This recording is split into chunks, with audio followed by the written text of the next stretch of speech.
ụmụnne m ekene m ụnụ. O nwere ihe m chọrọ ikwu n'isi ụtụtụ a.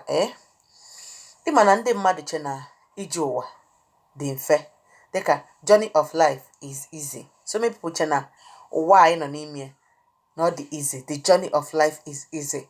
But let me tell you one thing, enwe egwu a na-agasị ije ụwa ọ dị mfe, ọ dịrị mfe nwanne m, ije ụwa ọ dị mfe. Ije ụwa adịghị mfe atọ. Okay, now anyị bụ mmadụ, mana ka anyị wegodi onwe anyị as akara, bean cake na anụ ndị oyibo.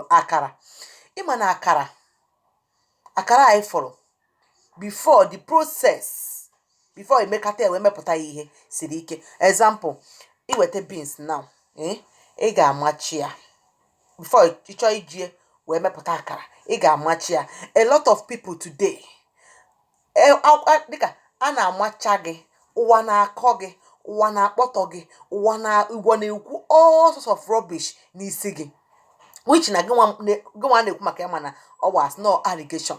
Ha machawa beans amachicha ya, ewere ya gaa n'injin akwọọ ya. Before akwọọ ya, a ga-etinye ya ose, which na ịma na ose awụghọ ihe ụtọ. Pepper. Enwere lot of people nọ into pains n'ụwa. Enwere lot of people na pass into pains dịka ha na-afụ ihe.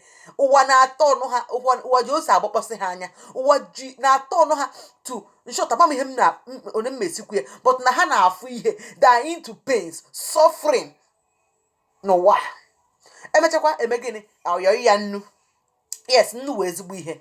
Ekpekwe ya nnu, ndị ya wee kwukata atụshikwara ha ka e wee sịkwa ekwukwo ozigbo okwu n'isi gị, ọ na-agakwa.